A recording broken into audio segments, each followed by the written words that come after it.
Temperance. There is a moment, you know the one, the room tilt towards you. Someone has crossed a line, and you have every right to bring the full weight of your authority down on it. The words are loaded. Your hand is on the trigger, and you don't fire. Not because you're weak, not because you're afraid, because you measured the terrain, and you decided the moment didn't call for everything you had. You held the line with a fraction of your force, and it was enough. That decision has a name. It's called temperance. And it is one of the most misread strengths a leader can carry.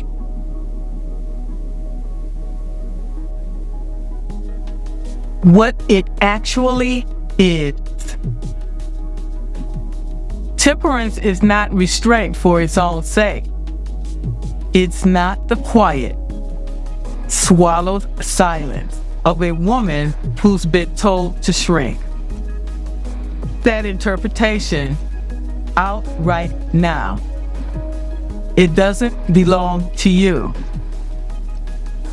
Temperance is three things working as one. It's self-governance, the discipline to command yourself before you command anyone else. It's balance, the steadiness to hold your footing when competing pressures pull at you from every direction.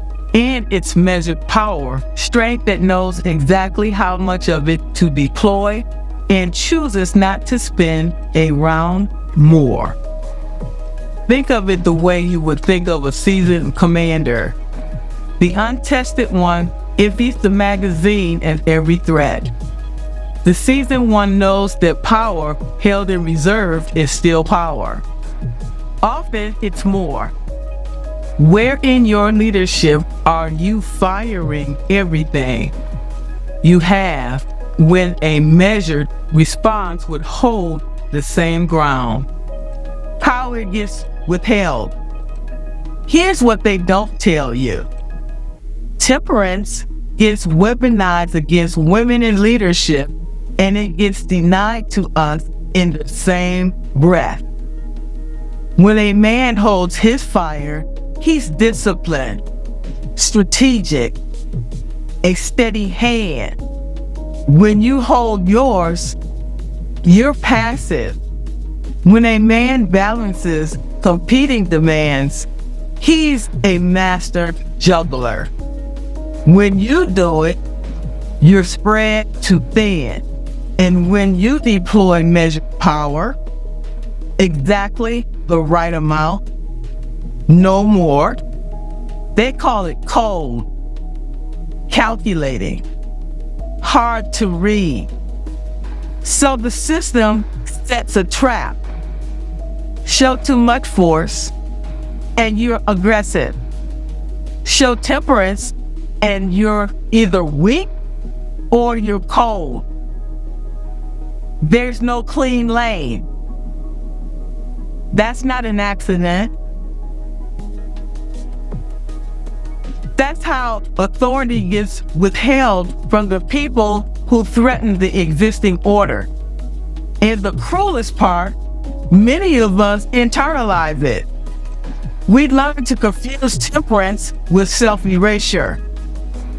We hold back not as a measured command decision, but out of fear of the penalty. That's not temperance. That's a leash someone else is holding. Why you? And why it's not weakness? You are likely trained to read this strength as a deficit. Let me reframe the terrain. Temperance is the opposite of weakness. Weakness is having no control over your own response. Weakness is the leader who detonates because she couldn't govern herself, or the one who vanishes because she never built the spine to choose. Temperance sits between two failures. It is the deliberate center. It takes strength to hold power in reserve than to spend it. Anyone can react. It takes a commander to decide. When you measure your response, when you balance the moment and govern yourself and deploy exactly what's required, you are doing the hardest work leadership asks of anyone. That's not you holding back. That's you in full command. The leadership impact. When you lead with temperance, the chain of command around you steadies. People read it instantly, even when they can't name it. They know you won't overreact. They know you won't collapse.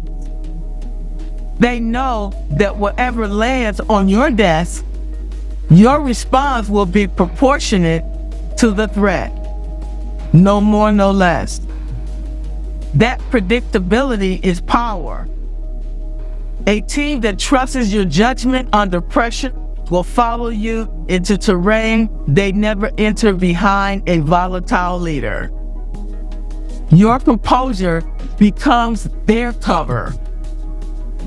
And when the real moment comes, when full force is required, your reserve means you have it.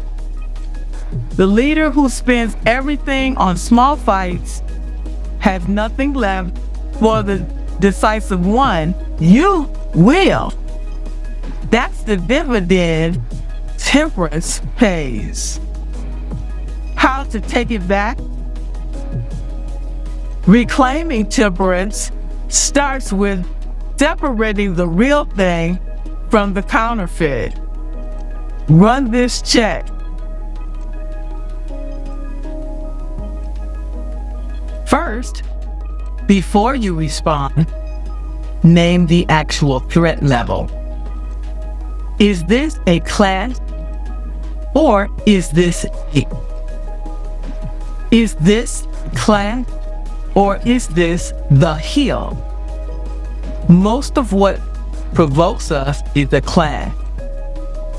Match your force to the size of the fight. Second, govern yourself first. Take the pause, one breath, the space between stimulus and response is where your authority lies. Claim it deliberately. Don't let the moment claim it for you. Third, distinguish a command decision from a leash. Ask yourself, am I holding back because I measured this and chosen restraint? Or am I holding back because I'm afraid of the penalty? The first is temperance.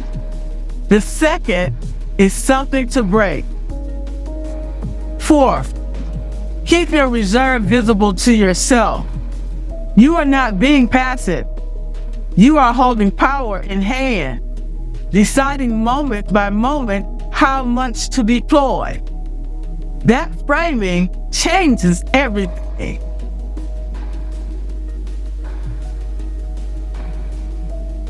What it feels like to stand in it. It feels like steadiness, not numbness, steadiness. The ground holds under you when it's shifting for everyone else. It feels like the quiet confidence of a leader who is never surprised by her own reaction because she governs it. It feels like walking out of a charged room knowing you gave exactly what the moment required and not 1 ounce more. And the work got done. It feels like power you can finally trust because the hand on it is your own. From the coaching chair, I worked with a leader I'll call Diane. 2 decades into a career, she built brick by brick. And she came to me convinced she had a temper problem. Every challenge to her authority, she met at full force. She'd win the moment and lose the room. She was exhausted, and she was starting to believe the label they hung on her, volatile. We didn't work on suppression. Suppression would have just built the counterfeit. We worked on measurement. Threat level first, pause second, match the force to the fight. The shift wasn't that Diane went quiet. The shift was that she went deliberate. She stopped spending her full authority on every conflict and started holding it in reserve for the fights that decided things. Her came steady. Her own exhaustion lifted. And the next time a genuine line was crossed, she had every bit of her power intact, and she brought it cleanly, proportionately. Nobody called her volatile after that. They called her formidable. She didn't get smaller. She got command of herself. That's temperance. Final reflection. Temperance is not the absence of power, it's the mastery of it. Self-governance, balance, measured force, held as one, in your own hand. Sit with those 2 questions before you go. Where have you been spending your full authority on disputes that never deserved it? And what might steady around you if you simply held your power in reserve and trusted yourself to know when to use it? Closing. This is Forsight. I see you, and I see you next time.